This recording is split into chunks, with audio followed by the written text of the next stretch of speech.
I'm going to be using the Strathmore mixed media postcards to do some small cyanotypes that are just right for sending a little greeting to someone special or adding in a card, giving with a gift.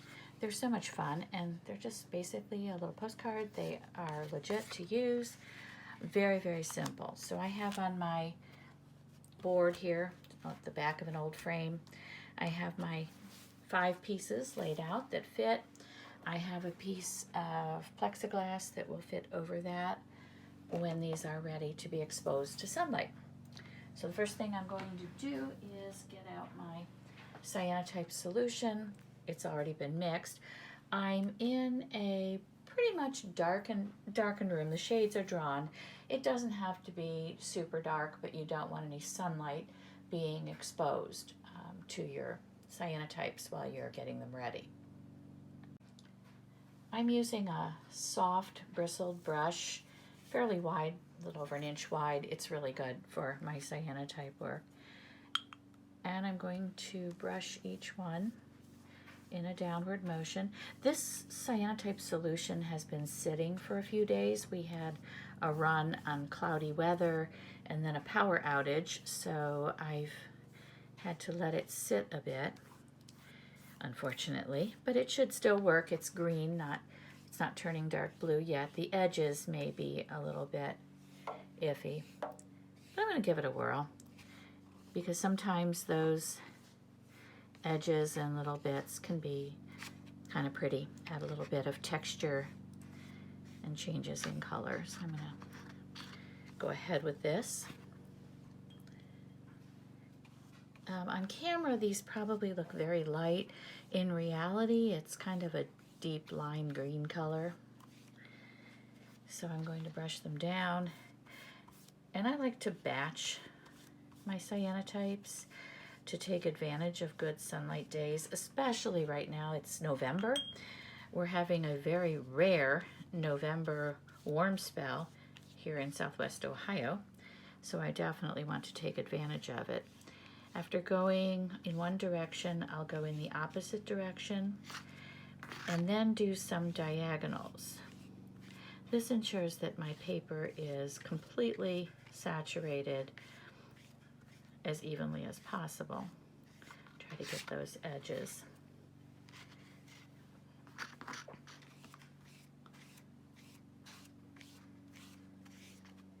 And if you miss a few spots, it's okay. They won't turn blue, they'll stay white, but they just become part of your cyanotype image. Got that little corner there that didn't seem to want to take. A little corner down here. You can't really see it well, but it's giving me a little fit there. And then I'm going to go across these, do some diagonals, let it saturate, and I'll come back over it. I'm not too particular. I tend to be a slightly messy artist. My fingers are often blue or whatever color I'm working with, if I'm working with paints. My room that I work in, it's an old bedroom, an old unused bedroom that I've turned into my little home studio. Basically, it's very small and often very full of stuff, so I just make the best of what I've got. That one doesn't seem to be wanting to soak in very well. This one needs a little more. I try to brush it until it doesn't look streaky. Then I know it's fairly well saturated. There, I touched that on the corner there. Leave a fingerprint. Once I have these brushed the best I can, they do kind of pop up, curl a little bit. They're smaller pieces. They will flatten out as they dry. I think they're about as good as I can get them without putting too many fingerprints on them to hold them down while I brush. So now these are going to go into a closet to dry. When they're completely dry, I'll bring them back out and demonstrate how I'm going to turn these into images. One of the easiest ways to do these postcards is with stencils. Some of these I'm going to be using are from a Martha Stewart brand set that I got probably at Michael's Crafts. And what I've done, most stencils are a bit more translucent and I need to block the sunlight a little better. So I spray painted these with just some Krylon spray paint. The color really doesn't matter. I like the lighter colors because they give me a slight translucency, but not a lot. So I'm going to use some of those. And I have some snowflake stencils that I purchased on Amazon online. So I'm going to work with those. And then just to demonstrate a traditional method of doing cyanotypes, I have some dried lavender from my summer garden. To do the cards, I'm going to start with a couple of them. And what I want to do is put the stencil, they're dry now, check to make sure you're putting it right side up. So here's my postcard. And I'm going to put the stencil kind of centered as well as I can. And these have a little bit of adhesive on them, so they'll stay in place real nicely. And then I'm going to use this little village stencil, turn my card around so it's going in the right direction. And put the little village stencil on this one. Then for my snowflakes, I'm going to turn my stencil sideways and just randomly put snowflakes on this one. It'll be hanging off the side a little bit. My center one will be some lavender.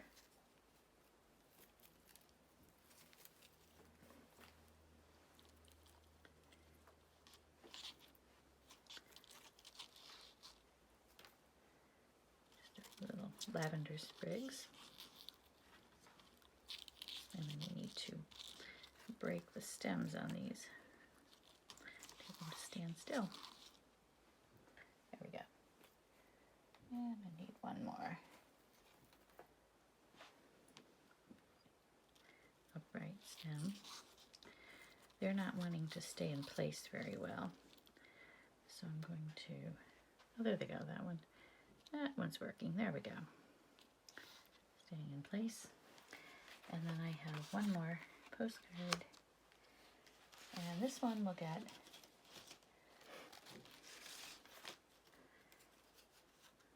Merry Christmas greeting.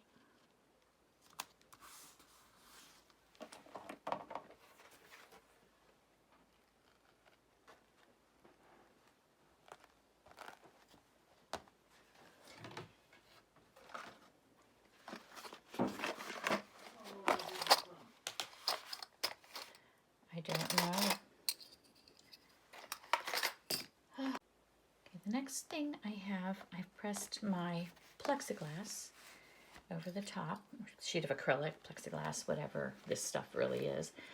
And I'm going to use some binder clips to hold everything in place. You want to just make sure your binder clips don't cover the actual paper that you're putting cyanotype printing on. So I'm going to minimize that so that you can see it.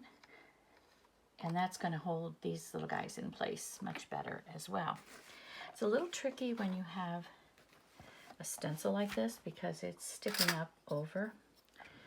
So I'm going to put it in place and then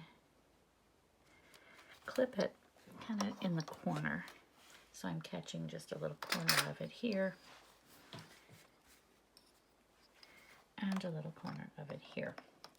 And then I'm going to take this outside and put it in the sunlight. Sunlight in the summer will allow you to do this pretty quickly, generally 5 to 10 minutes and you're done. This late in the season, I'll be leaving these exposed to the sunlight approximately 20 minutes, and then I'll bring them back in to rinse them off. When I'm rinsing cyanotypes, I use a little plastic basin inside my sink. If I'm doing it outside, I'll fill a basin with water from the outdoor hose. The idea is to rinse off your cyanotype paper until it runs clear. When you first start rinsing, there'll be a yellowish chemical solution that's coming off. It is harmless to your drains. It is harmless. I actually water my plants outdoors in my garden in the summer with the water that I collect in these tubs. So it's perfectly safe. It's a non-toxic substance. I leave them in while I'm rinsing each one off. They just sit in the water and soak. This makes sure that all of the solution has been removed. So I'm rinsing each one, let them soak until I have all of my pieces that I've done in this batch soaking in the water. And I'll just leave them in there for, a minute or two, just to make sure that they have no more solution left on the paper. Once I've done that, I have a towel set up right next to the basin so that as I remove them from the water, I can tap them off and lay them on a towel to dry. This also protects my countertop from any solution that might still drip off or be in that water. I don't want to make a cyanotype color to my kitchen countertops. So I'm going to tap them off, lay them on the towel there to dry. And that'll take a while, and the color will change slightly. Sometimes they look a little light. They do tend to darken as they dry. And we'll see what they look like in a little bit. Okay, this is what I have now. They're dried after rinsing. There's a few spots where the color didn't take real well. The depth of the blue color is not what it would be in the height of summertime, especially after 20 minutes.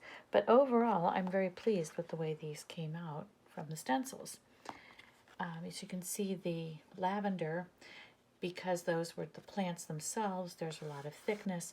This is ideal for a little bit of watercolor or some colored pencil embellishment or a little pen and ink. These, because of their nature as a Christmas-themed type of cyanotype image, I think I'm going to get out some stickles and a little bit of glitter and do a little glittering on these. With or without glitter, these postcard size images fit perfectly inside these sets of their recollections, cards, and envelopes. You get a set of 10, and they're designed for 4x6 photos. I believe the opening is it's a 5x7 frame card that holds basically a 4x6 type of photo. So with or without that, these work nicely that way. And it's sort of fun to send a finished card, send this to someone with a little message that they can pull the card out and pass along the greeting to someone else. So kind of a fun thing to do. This one has a lot of white in the background. I really like this snowflake here, but I feel like it needs something over here. So I'm going to repeat this snowflake with the stencil, position it over here so it just overlaps slightly. And for this one, I'm going to use some silver acrylic paint. This is Liquitex Iridescent Rich Silver. And I'm going to apply it with a sponge that is wet, but it's been wrung out so that it's just damp. And I find that that works really well for applying the paint. So I don't have a lot of room here. Let me see if I can slide this over a little bit here. I've got a paint palette that I've been working with on other things, so I'm going to put a little bit of silver acrylic paint here in the corner. And dab some silver on here, kind of bounce it off a little bit so I don't have too much on there. Put some silver. Hold this down really well and just dab that silver paint into the stencil.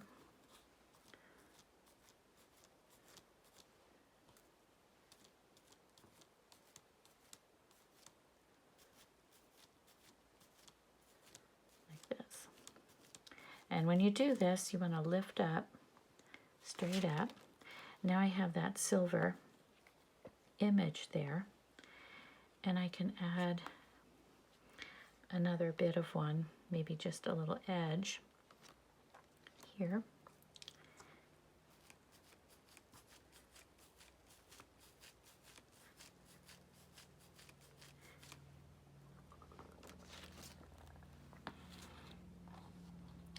And I have some nice wet acrylic paint, which I can make use of.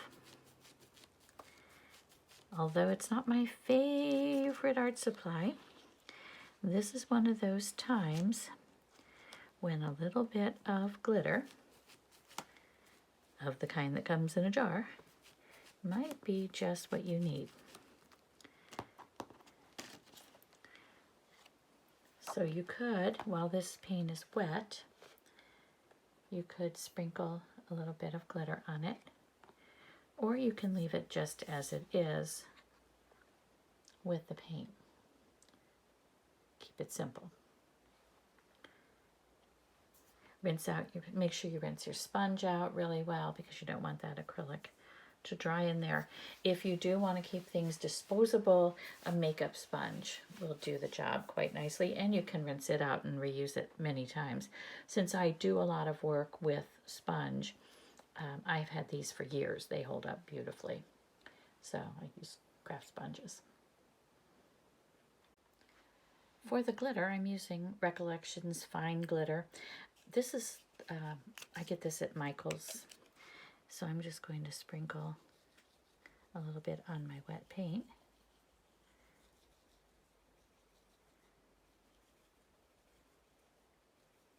And leave it to dry.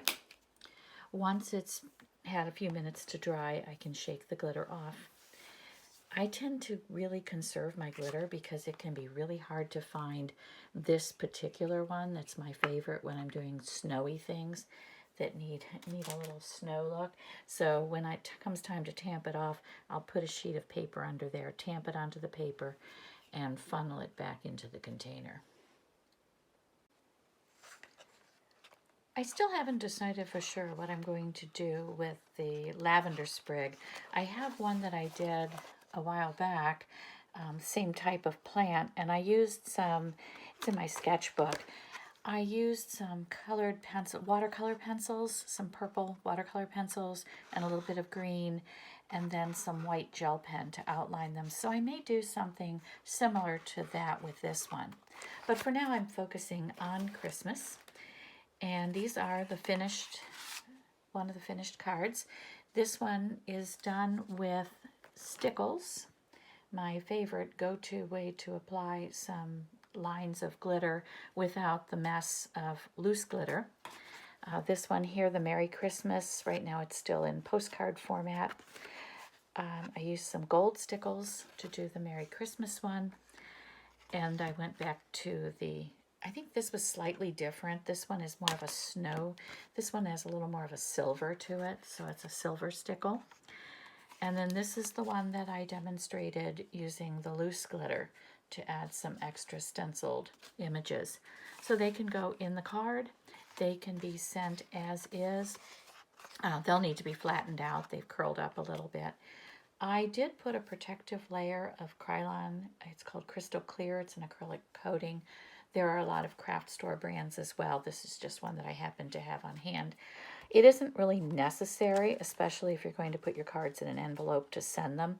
But if you are going to use them as a postcard once they're flattened out, I do recommend putting at least one coat.